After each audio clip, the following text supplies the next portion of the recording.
Ashley's point of view. Pananghalian na nang matapos akong magluto ng kaldereta, palabok, menudo at salad. Napagkatuwaan ko kasing magluto dahil naiinip na ako rito sa bahay. At bala kong dalhan si Rose ng mga niluto ko para matikman niya. Wow ma'am, anong meron? Nakangiting bungad sa akin ni Judy na ngayon lang gumawi rito sa kusina. Wala naman, hindi ba pwedeng magluto dahil gusto ko lang? Nakangiting sambit ko. Mukhang masasarap ma'am. Sabay amoy niya sa kaldereta na sinasandok na ni Manang. Naku Judy, tulungan mo na lamang akong ihain ang mga to kaysa dumaldal ka riyan. Utos ni Manang Trining. Agad namang sumunod si Judy.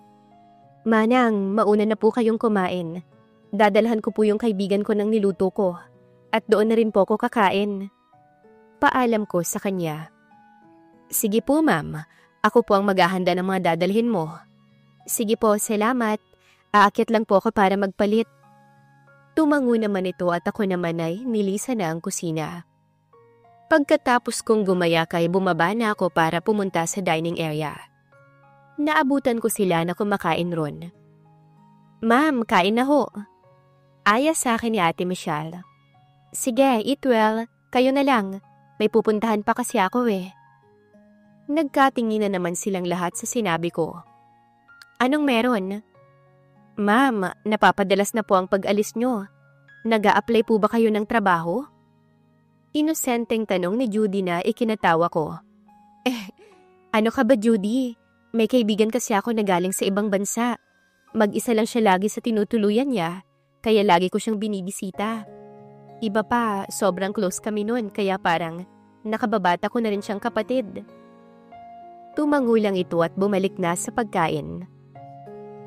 O iha, ito na yung mga pinahanda mong pagkain. Mag-ingat ka kung saan ka man pupunta. Tinanggap ko ang iniabot niyang paper bag na may lamang niluto ko. Salamat Manang. Nagpasya na rin akong iwanan sila sa hapag. At para naman may kasamang mag-lunch si Rose. Hindi ko sinabi sa kanya na dadalawin ko siya sa kondo niya. Dahil gusto ko siyang isurprise. I'm sure na may tampo yun sa akin. Sa hindi ko pagsama sa kanya nung lumipat siya. Wala pang 20 minutes ay nakarating na ako sa parking lot ng kondo na tinutuluyan ni Rose. Paglabas ko ng sasakyan ay matinding sikat ng araw ang bumungad sa akin. Kaya dali-dali akong naglakad papunta sa entrance ng kondo. Hi! May I know where's the unit of Rose del Socorro? Agad namang tumalimang attendant ng kondo. Ma'am, do you have valid ID? For security purposes lang po. Agad kong hinalungkat ang bag ko at iniabot sa kanya ang valid ID ko. Nagtipa lamang siya sa computer at ibinalik din kaagad sa akin ang ID ko. Okay na po ma'am. Unit 507, 5th floor. Nginitian ko naman ang attendant bago ko umalis. Hindi rin nagtagal ay nakarating na ako sa tapat ng unit ni Rose. Agad kong pinindot ang doorbell ng unit niya. Wala pang 10 segundo ay bumukas na to. Nagulat pa si Rose nang makita ko. Why didn't you tell me na pupunta ka Ate Ashley? Hinila ako nito papasok. I want to surprise you and you seem surprised. Nakangiti kong sabi habang inililibot ko ang paningin sa kondo niya. Surprise! Nagulat pa ako nang may sumigaw sa bungad ng kusina. Daniel? Natawa naman si Rose sa reaksyon ko. Lumapit naman sa akin si Daniel at hinalikan ako sa pisngi. Nagulat naman ako sa pagsigaw mo. Reklamo ko sabay palo sa braso niya. Natatawa lamang ito. What's that? He's looking at the paper bag that I'm holding. Ito ba? Nagluto kasi ako sa bahay kaya nagdala ko para kay Rose. Bala ko kasi sana siyang sabayan mag-lunch. Akala ko wala siyang kasama rito. Nandito ka naman pala. Kinuha ni Daniel ang hawak ko at dinala sa dining table. The more, the merrier. Sagot naman ni Daniel habang kinakain na ang palabok. Wala nito sa ibang bansa. Komento nito. Natawa naman akong nilapitan siya at ginulo ang buhok niya. Si Rose naman ay kumuha na rin ng pinggan. Iba talaga kapag lutong Pinoy. Sabi niya sabay langhap sa kaldereta. Kumuha na rin ako ng pinggan ko para sabayan silang kumain. At natutuwa naman ako na nagustuhan nilang mga niluto ko. Pinakagusto ko to. Sabay turo ni Daniel sa menudo. Ako naman itong kaldereta. Ang bango-bango pa. Hirit naman ni Rose. Ang dami naming napagkwentuhan habang kumakain. Ang tagal din kasi naming hindi nagkita-kita. Pagkatapos naming kumain ay inaya kami ni Rose na maglaro ng online games. Papanoorin ko lang kayo, hindi naman ako marunong yan. Sabi ko sa kanilang dalawa. Sige ate, sino sa aming dalawa na lang ni Kuya Daniel ang manok mo? Sabi pa ni Rose. Nag-aalangan man ay sumagot pa rin ako. Kay Daniel ako. Agad namang humaba ang nguso ni Rose sa sagot ko. Ang lakas-lakas mong mag-assume na sa'yo kakampi si Ashley. Pangaasar ni Daniel kay Rose na naupo na sa pang-isahang sofa. Ngumuso lamang si Rose at umupo na rin sa sofa na mahaba sa tabi ko. Nang mag-umpisa na silang maglaro ay nalilito ko. At kinalaunan ay nahilo ko ng konti. Dahil sa ikot ng screen kaya, hindi ko na lang tinapos panoorin si Rose.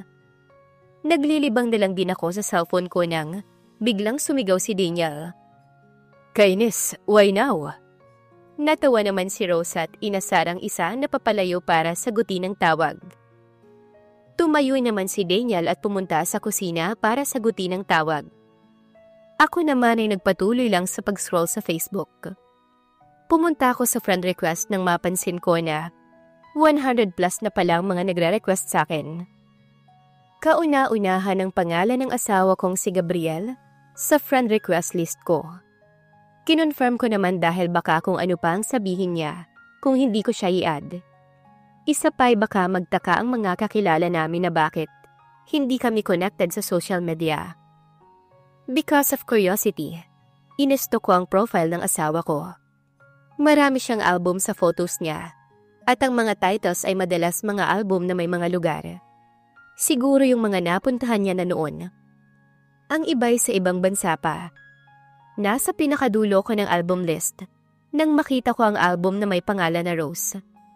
Binuksan ko naman ang album at isa-isa kong nakita ang mga pictures nila ni Rose sa iba't ibang lugar. Ang iba pa nga ay sa ibang bansa rin ang kuha. Meron akong isang nagustuhan na picture nilang dalawa kung saan magkayakap sila habang nasa bonfire. I think nagcamping sila rito. Inagaw ko ang atensyon ni Rose. Where is this place, Rose? Akala ko ay hindi niya ako sasagutin dahil sa sobrang busy niya sa paglalaro pero tinignan naman niya kaagad ang litrato. Agad na namutawi ang ngiti sa labi niya. Sa Singapore yan ate. 10th birthday ni Kuya yan at kaya kami nagcamping ay dahil yun ang hilig ng kuya ko. Ang cute nyo namang dalawa rito. Actually, kakagaling lang namin sa away niyan dahil ayaw ni kuya na katabi ako sa tent. Natatakot kasi ako nun sa tent ko kaya nagpumilit akong tumabi sa kanya.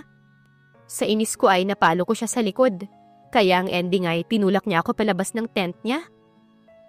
Napahalakhak naman ako sa sinabi niya. At sakto namang tumunog ang messenger ko, hudyat na may nag-chat. Si Gabriel. Where are you? I was about to mark his message unread on my phone ring. He wants me to have a video call with him. Pati si Rose ay tinignan ng tumatawag. Why don't you answer that? Nakakunot noong tanong ni Rose. Sakto naman na lumabas ng kusina si Daniel. Sorry girls, pero kailangan ko nang umalis. Pinapapunta na ako ni Mommy sa Cebu. He kissed my forehead. Akala ko ba'y mamaya pang 7 ng gabi ang alis mo? Takang tanong ni Rose. Bigla kong naalala si Gabriel. Baka may kinuha sa bahay kaya nalaman niya na wala ako ron. Minsan kasi ay umuwi sa bahay yon kapag may naiwang gamit. Uuwi na rin ako, hinahanap na ako ng asawa ko. Paalam ko rin sa dalawa. Ang aga nyo namang aalis. Pero sige, salamat pa rin sa pagbisita. Mag-iingat kayo. Saad ni Rose. Habang inihahatid kami ni Daniel sa pinto ng kondo niya. Don't worry, I'll visit you more. now that you're just meters away from our house. I assured her. Sige, aasahan ko yan ate ha. I hug her, while Daniel kissed her forehead. You take care. Don't worry about your security. I made sure that you're guarded here. Daniel said. Thanks kuya. Kumaway ako sa kanya bago niya isinarado ang pinto. Sumabay na sa aking maglakad si Daniel pasakay ng elevator. Do you think it's a good idea that you let her move here? Daniel nodded and smiled. Gusto ko na unti-unti nang pakawalan si Rose. Lalo na't malapit naman ang matapos ang misyon. Besides, as I've said earlier, I let this whole building secured for her. Nakokonsensya rin kasi ako dahil sa ilang taon na pangangalaga ko ay hindi niya na-enjoy ang pamamasyal. But you gave everything to her, Daniel. Yes, even though she never asked anything from me. Where did you park your car? I asked him the time we left the building. I just held the cab earlier. Matipid na sagot nito. Iyahatid na kita sa pupuntahan mo. I offered. I am fine, Ashley. Besides, your husband were looking for you. Namimiss ka na yata. Nagbibiro na saad ng binata. Okay lang yun, let's go. I grabbed his hand towards my car. Sure ka? Sige na. Sa airport lang ang punta ko. Pinababalik na kasi ako ni Mommy sa Cebu para sa gaganapin na birthday niya bukas. Ang usapan ay mamaya pang 7 ng oras ng flight ko pabalik doon. Ewan ko kung anong dahilan at napaaga. Ganun ba? Bakit hindi mo sinabi agad? Sana nabili ko ng gift si tita. It's okay. Ayaw naman nun ng regalo eh. Mas gusto niya ang presents ng mga bisita tuwing birthday niya. Pinausad ko na ang sasakyan ko para ihatid muna si Daniel sa airport bago umuwi. Tahimik lang kami habang binabaybay ang kalsada papuntang airport. Nang tumunog na naman ang cellphone ni Daniel. What? So mamayang hapon na ulit? Asik niya sa kausap. Sige, bye. Ashley, ibaba mo na lang ako rito. At mamaya pa akong ahapon uuwi dahil nagkaproblema sa private plane ko. Natigilan naman ako sa sinabi ni Daniel. Ha? Bakit? Saan ka pupunta? Kay Rose ba? Sige, balik na lang tayo ron. Ibabaling ko na sana ang sasakyan nang pigilan niya ako. No, I've decided to go to the mall instead to buy something for Mom. Sama na lang ako sa'yo para makabili rin ako ng gift para kay tita. Sabi ko naman. Baka magalit na ang asawa mo sa'yo niyan. Hindi yon. I'm sure he understand. Okay, sabi mo eh. Umayos na ulit ang binata ng upo sa passenger seat at pinausad ko na ulit ang sasakyan sa mall na pinakamalapit. Wala pang 10 minuto ay nakarating na agad kami sa mall dahil wala namang traffic. Umakbay kaagad si Daniel sa akin nang makapasok kami sa mall. Ang cute naman! Sabi ko sa mga miniature na pangkusina na meron pala rito sa mall. Ashley, kahit naman bumili ka niyan, mabubusog ka ba kapag dyan ka nagluto? Pangaasar niya. Kahit kasi miniature ang mga kitchen stuff dito, ay pwede lahat ang mga to gamitin talaga para magluto. Yun nga lang ay sobrang liliit lang at panglaro lang talaga. Naglibot-libot lang kami habang nag-iisip siya ng maireregalo sa mommy niya. Napalingon ako sa kanya nang bigla niya akong kalabitin. Wala pa bang laman to? Sabay hawak niya sa tiyan ko. Napakunot naman ako ng noo. Ha? Sabi ko, wala pa bang laman to? Look at those stuffs. Gusto ko nang may mga ibiling ganyan para sa magiging inaanak ko. Uwi ka ni Daniel. Sabay turo sa mga gamit pang baby. Napaisip din tuloy ako. Delayed na ako ng 2 weeks. Posible kaya? Ninong, advance mong mag-isip ha? Panluloko ko sa kanya. Hinampas ko tuloy siya sa braso, habang siya naman ay tawa ng tawa. Ayokong magkaroon ng ninong na makulit ang mga anak ko. Mga anak? Advance ka rin mag-isip pa. Pagbabalik asar nito sa akin na ikinapula ng pisngi ko. Wala kang magagawa dahil hindi na naituloy ni Daniel ang sinasabi niya nang may bigla na lamang humila ng collar ng damit niya mula sa likuran. Paglingon ko roon ay nakita ko si Gabriel na matalimang tingin sa akin. Hindi kaagad ako nakapag-isip ng gagawin ko dahil sa sobrang pagkabigla ko.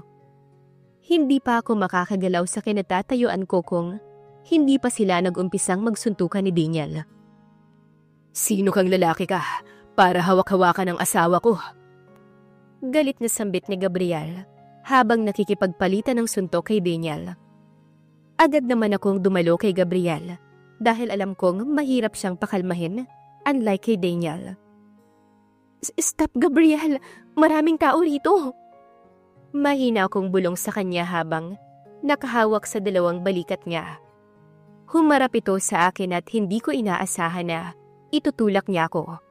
Natapilok ako at nabunggo sa maliit na stall ng mga vases na nasa tapat namin.